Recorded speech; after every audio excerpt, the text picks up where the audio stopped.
Halo Sobat Pulai, kembali lagi bersama saya Noval di podcast Gemas, Gema Masyarakat Sungai Pulai. Pada episode perdana kali ini, kita akan membahas tentang cerita-cerita dari Nagari Sungai Pulai, Kecamatan Silaut, bersama dengan Pak Pujiono selaku Wali Nagari Desa Sungai Pulai. Selamat pagi Pak, apa kabar? Selamat pagi, Assalamualaikum warahmatullahi wabarakatuh. Waalaikumsalam warahmatullahi wabarakatuh. Salam sehat, bahagia, dan berkelimpahan. Alhamdulillah. Selama di sini, kalau boleh tahu, Bapak sudah berapa lama ya menjabat sebagai Wali Nagari? Baik, terima kasih Hani sama Mas Nopal ya. Noval, Pak. Nopal dari mahasiswa UGM. Ya, terima kasih Mas Nopal dan kawan-kawan sudah melakukan pengabdian masyarakat ya di Nagari Sungai Pulai. Dan hari ini kita sehat selalu semuanya ya. Nah, terkait dengan saya selaku Wali Nagari ya, jabatan sebagai Wali Nagari di Sungai Pulai ini sudah periode yang kedua. Artinya saya periode pertama itu dari tahun 2012, itu dilantik pada bulan Januari, 31 Januari 2012 sampai sekarang.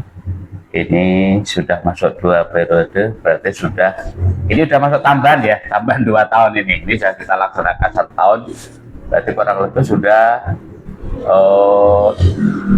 13 tahun ya. 13 tahun.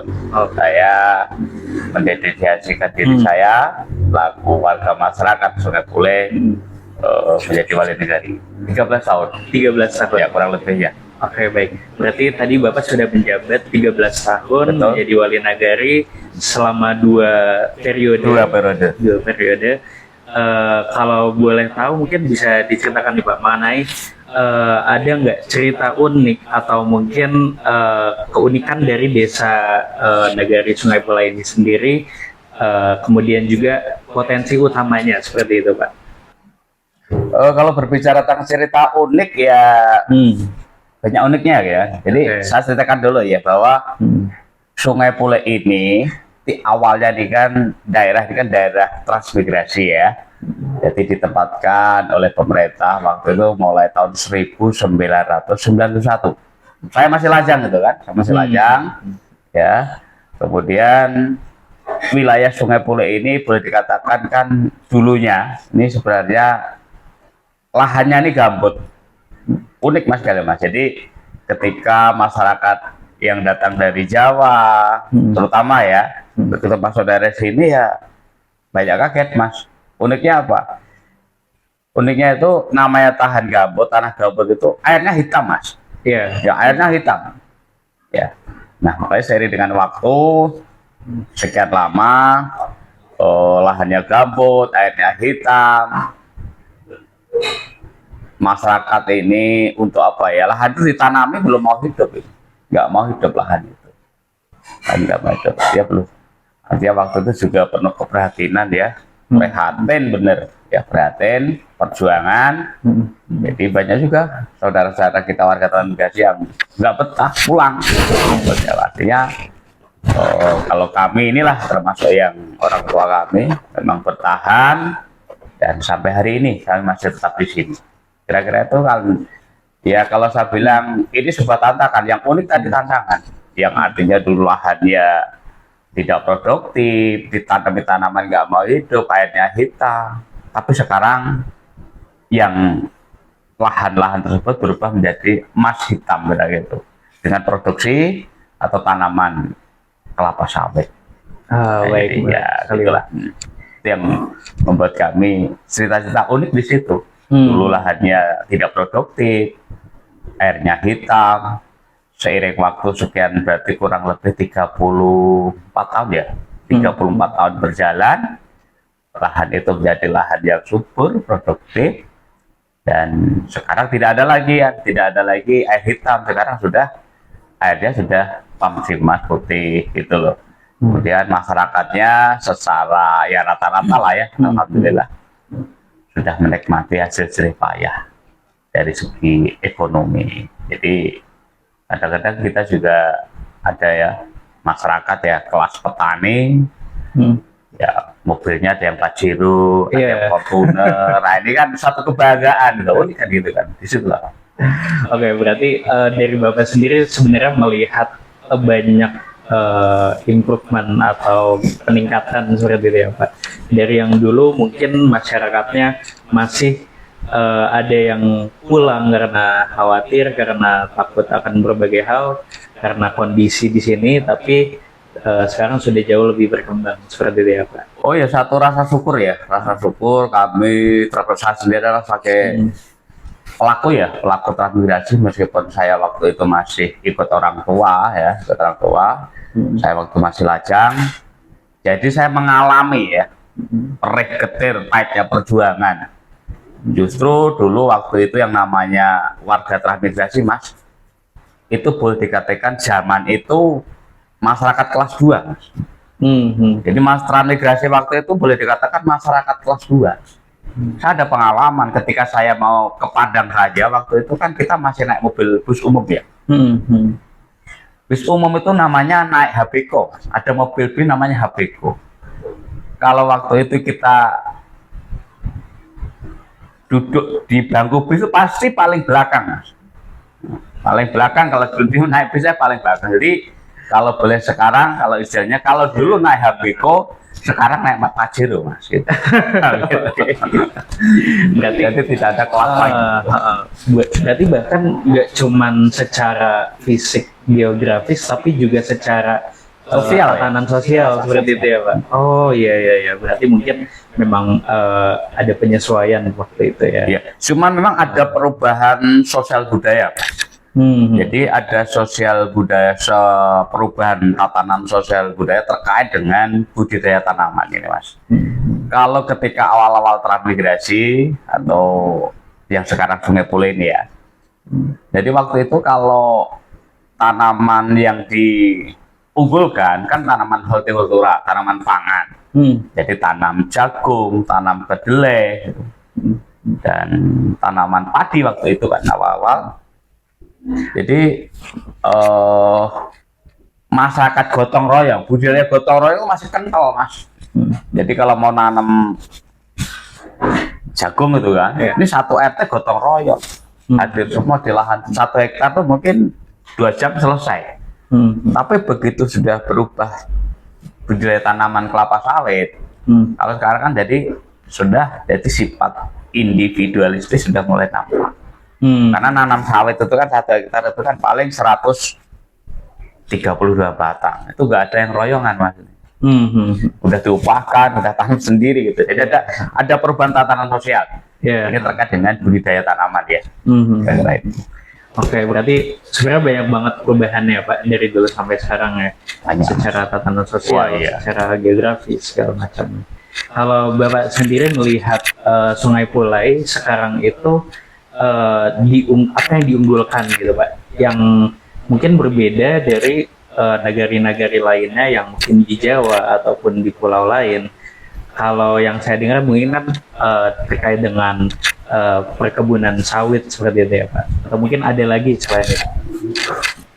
Kalau untuk terkait budaya tanaman unggulan, memang lahan gambut itu satu-satunya lahan katakanlah yang memang cocok gitu ya, perkebunan kelapa sawit itu yang menjadi unggulan kita. Nah, seiring waktu memang waktu itu tahun 2016 ya, melalui dana desa yang pertama kita coba pengadaan bibit kelengkeng waktu itu Pak, 2016. Jadi kami bagi kepada masyarakat 3 batang per kakak waktu itu.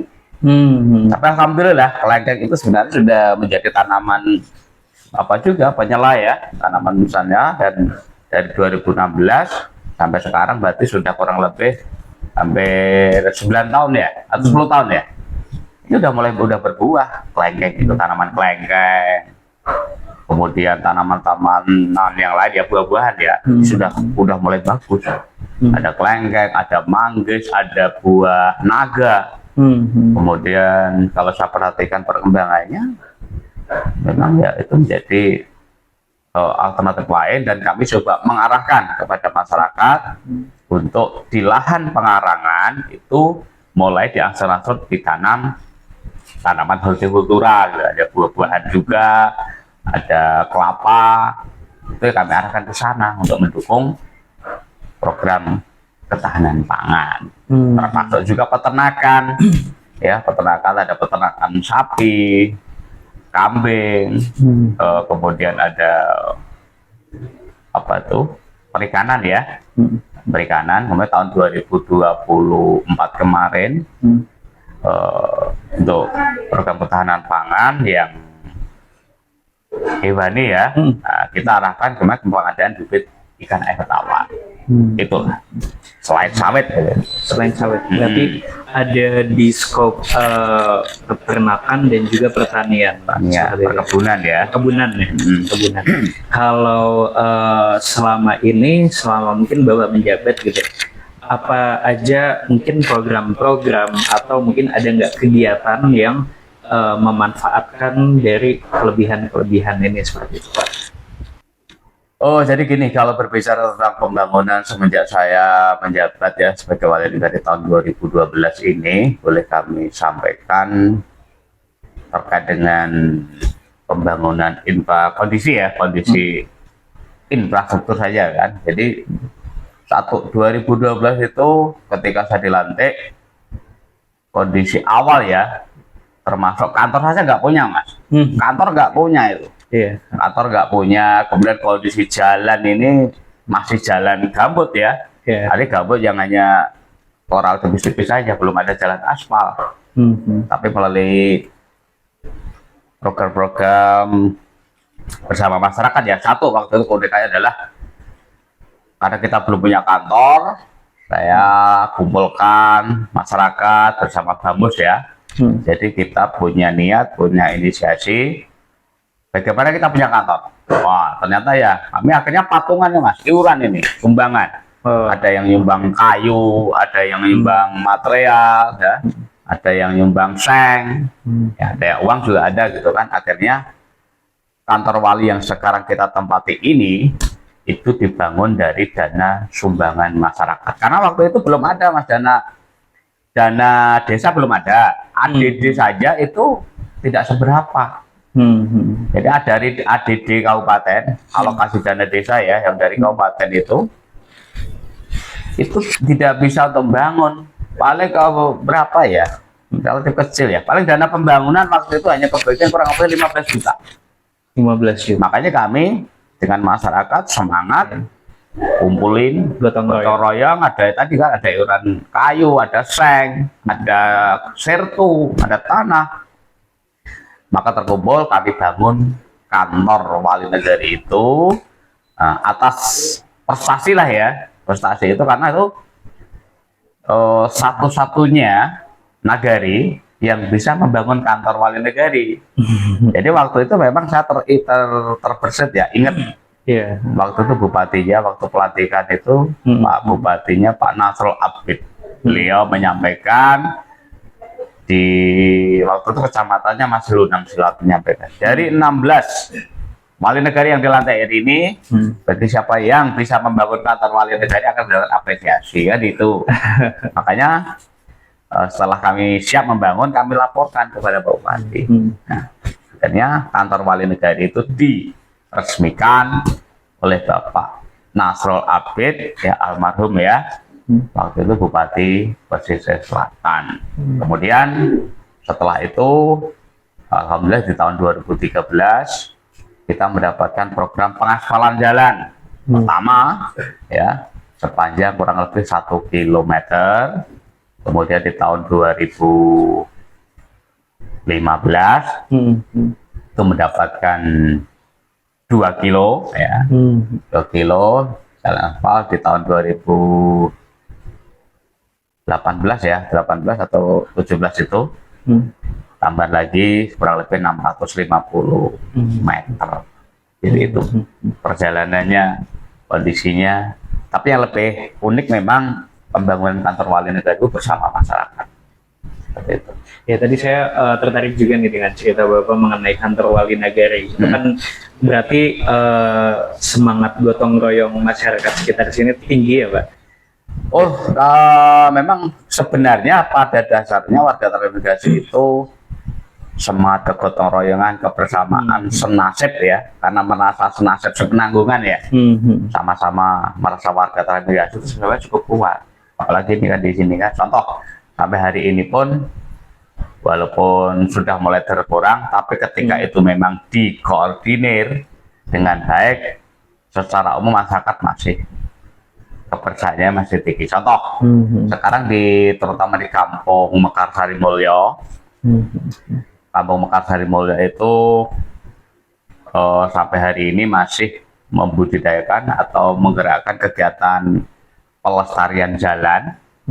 Pelestarian jalan itu dibebankan oleh masyarakat yang punya lahan sawit ya, perkebunan ya. 1 hektar itu dikenakan Rp10.000 per bulan. Jadi ini dana ini dikumpulkan itu untuk pelestarian jalan yang dibangun. Itu rata-rata per bulan bisa mencapai Rp5 juta. Itu untuk Kampung Mekarsari Mulyo. Itu dana untuk pelestarian jalan 5 juta per bulan dapatnya. Kemudian di Kampung Tanah Nago, kita kan ada 3 kampung Mas. Ya, nah dari Sungai Pule ini luas wilayahnya itu kurang lebih 17,6 km persegi. Kemudian terdiri dari 3 kampung, ada Kampung Tanah Nago, Kampung Silau 3, Kampung Mekarsari Mulyo. Nah, Kampung Tanah Nago juga gitu di masing-masing lingkungan RT ya, terutama RT 45 ini mereka iuran. Jadi untuk pelaksanaan jalan gang, jalan kampung, mereka juga iuran per bulan. Kalau sana kalau nggak salah 10.000 ya. Per bulan itu 10.000 per bulan kumpulin. Jadi dana itu dikumpulin oleh Pak Kampungnya, nanti digunakan untuk ini pelestarian jalan perapatan. Jadi sebenarnya pada intinya semangat kegotong royongan, kebersamaan itu masih kental kalau di wilayah Sungai Pule. Baik Pak, berarti kalau mengenai ini Pak, tadi kita udah cerita mengenai perjalanan infrastruktur pembangunannya. Kalau secara sosial nih Pak, mungkin dari agama, budaya seperti itu, mungkin yang dianut mayoritas masyarakat sini itu seperti apa? Mungkin dari kegiatan-kegiatannya, program-programnya, seperti itu Pak. Kalau terkait dengan satu keyakinan ya, memang untuk Sungai Pule ini kan boleh dikatakan kalau sering saya bilang ini kan daerah Bhinneka Tunggal Ika ya, karena warga transmigrasi kan dulu dari Jawa, Sunda, Minang ya, memang penduduk asli Minang. Kemudian seiring waktu juga berkembang dari Medan atau Batak ya, Batak, ada juga dari Mentawai, karena kita juga berbatasan dengan perusahaan kebun inti, kebun PT Sabta ya, tenaga kerja juga dari Mentawai, dari Nias juga agak banyak ke sini. Ya, terkait dengan keyakinan, memang mayoritas masih menganut agama Islam ya, tapi agama-agama yang lain juga berkembang dengan berkembang. Dan toleransinya juga cukup tinggi di sini, dan juga jadi cukup tinggi toleransi keberagamannya, keyakinan. Ada juga yang menganut kepercayaan yang lain ya, itu tetap jalan di sini. Kemudian terkait kegiatan keagamaan secara umum, kalau yang menganut agama Islam ya, kalau untuk kegiatan majelis taklim ibu-ibu ya, itu setiap hari Jumat sore ya, Jumat sore siang ibu-ibu majelis taklim itu mengadakan pengajian rutin. Kemudian ketika ada warga yang meninggal, mereka takziah selama 3 hari di rumah duka. Itu untuk kegiatan bapak-bapaknya ya, laki-laki itu kan ya kegiatan yasinan, wirid tahlil ya malam Jumat itu. Itu juga masih banyak yang melakukan, kira-kira itu kan. Kemudian kegiatan-kegiatan untuk pendidikan anak-anak ya, TPA, itu setiap hari itu kan, setiap hari sore biasanya kan, kira-kira itu kegiatan keagamaan, termasuk kegiatan setiap seminggu pagi ya, didikan subuh, ada juga didikan subuh gabungan, kemudian ada istighosah tingkat kecamatan setiap 2 bulan ya, 2 bulan sekali. Seperti itu untuk kegiatan keagamaan. Oke, baik Pak. Berarti secara masyarakatnya sendiri sebenarnya masih cukup kental ya Pak, dan mayoritasnya beragama Muslim seperti itu. Iya, iya, iya. Mayoritas kalau di sini memang masih menganut agama Islam ya. Oke, mungkin untuk selanjutnya Pak, kalau tadi kan kita udah ngebahas mengenai sejarah tentang pembangunan dan juga potensi-potensi dari Nagari Sungai Pulai ini. Kalau untuk kedepannya, Bapak melihat apa yang lagi difokuskan untuk Nagari Sungai Pulai ini, Pak? Program-program yang mungkin seperti ke pendidikan, atau ke infrastruktur, atau yang lainnya seperti itu. Untuk program-program yang menjadi fokus kita ya untuk tahun-tahun ke depan, dan saat ini juga kita lakukan, satu kalau boleh katakan untuk pembangunan infrastruktur ya. Jadi yang paling utama ini adalah mendukung pembangunan infrastruktur, terutama jalan-jalan arah ya, jalan penghubung ke jalan wisata nih sebagai jalan produksi ya. Ini cukup yang menjadi fokus perhatian kita. Kenapa? Karena mayoritas kita ini kan kelapa sawit ya, atau penghasilannya itu dari kelapa sawit, sehingga setelah panen atau produksi mereka kan harus melalui jalan-jalan produksi ini. Nah, kondisi jalan ini kan gambut. Ini menjadi perhatian kita dan berupaya bagaimana bisa mengakses program-program yang dari pusat. Karena dana desa nggak bisa, Mas. Dana desa itu sudah dibagi ya, sudah diplotting dari pusat itu.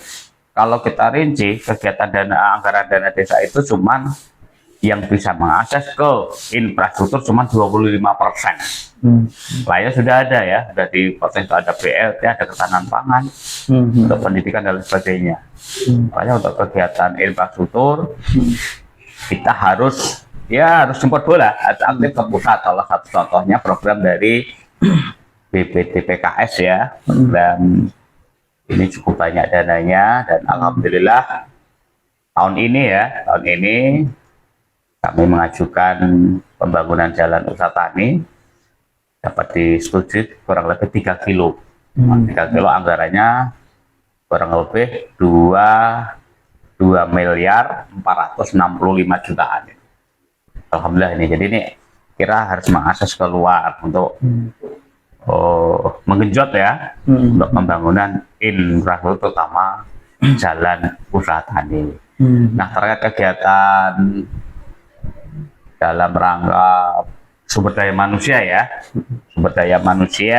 tanggung jawab kami selaku desa atau Nagari, alokasi untuk pendidikan, ini kan pendidikan keagamaan juga masuk nih ya.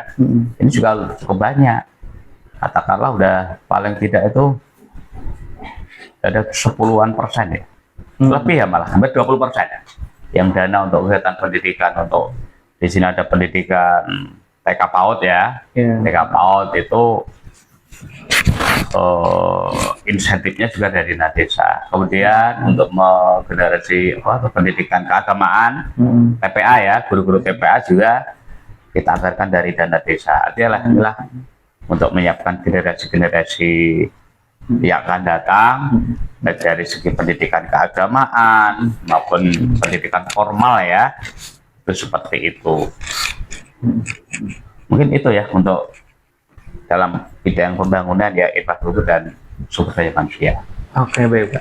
Kemudian kalau berbicara mengenai pariwisata gitu Pak, apa yang sekiranya menjadi mungkin wajah dari Sungai Pulai mungkin yang ditonjolkan seperti itu, dan juga mungkin apakah ada kolaborasi antara Sungai Pulai dengan industri seperti itu Pak sejauh ini? Kalau untuk potensi wisata memang ya Nagari kita Sungai Pulai ini kita jauh dari gunung, jauh juga dari pantai lah kira-kira itu kan. Jadi potensi yang bisa dikembangkan adalah agrowisata. Iya, itu memang kalau yang potensi yang bisa dikembangkan itu agrowisata, dikoneksikan dengan ini budaya, seni-seni budaya ya. Kita ada banyak kesenian di sini. Ada kesenian reok Ponorogo, ada kesenian ini efek penyemasan atau kuda kepang ya. Itu salah satunya itu bisa dikonek ke sana. Jadi kalau untuk potensi wisata, saya melihat hanya ini potensinya. Agrowisata artinya kan tanaman-tanaman buah-buahan ya, tanaman buahan bisa dikolaborasikan dengan nanti peternakan di sana. Mungkin itu potensi yang ada itu. Karena kalau kita pantai jauh, kan kira itu ya. Berarti agro atau ekowisata. Agro ya, agrowisata.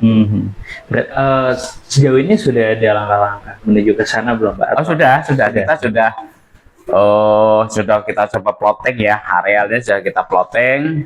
Jadi nanti ada tanaman buah-buahan, ada tanaman durian, ada alpukat, ada mangga, ada nanti tanaman apa kemarin yang matoa. Ini sedikit aja sudah kita mulai lah, kita transfer. Kemudian nanti sebentar lagi berkaitan dengan program ketahanan pangan ini kita budidaya ternak ayam petelur ya. Nanti arealnya di seputaran situ juga, jadi kan bisa tergambar ya, karena aksur-aksur arahnya ke sana. Ya. Baik. Berarti berarti untuk pariwisata lebih ke agro atau ekowisata ya. Sudah ada langkah-langkahnya ke sana juga dengan tadi mengumpulkan buah-buah dan tanaman seperti itu. Mungkin terakhir nih Pak, kalau Bapak lihat ke depannya, mungkin visi untuk Sungai Pulai gitu, 5 tahun ke depan, 10 tahun ke depan, Bapak melihat Nagari Sungai Pulai ini akan menjadi seperti apa dan mungkin harapan Bapak seperti apa?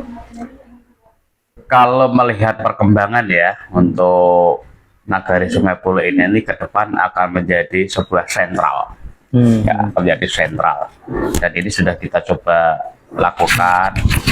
Jadi kalau dulu ya Sungai Pulai ini kan emang menjadi jalur pinggir lah kira-kira itu kan.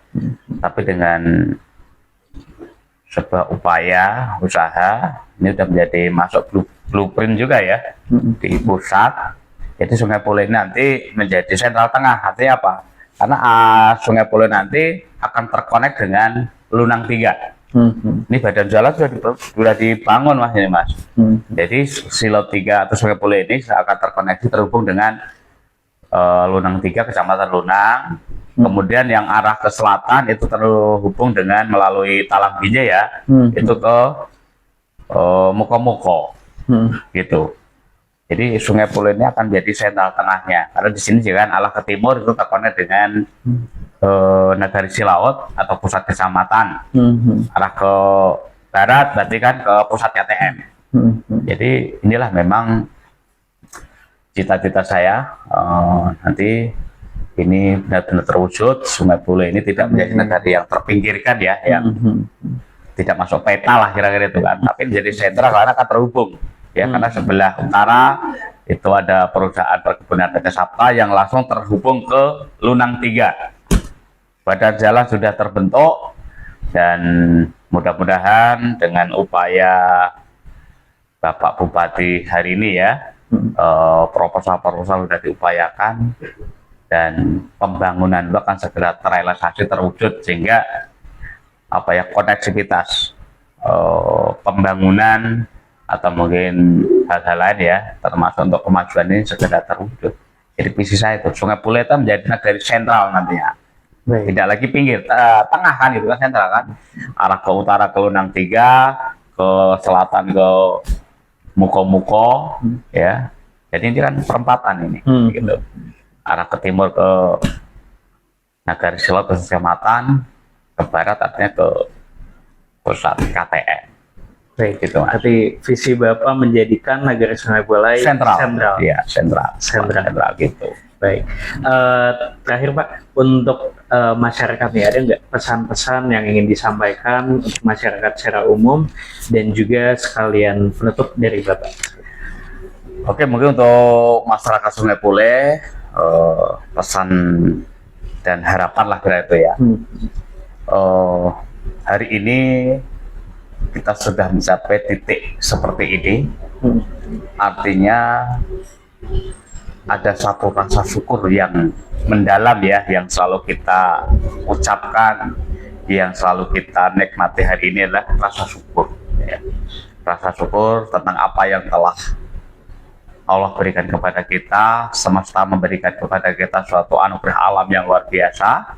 Ya, ini patut kita syukuri.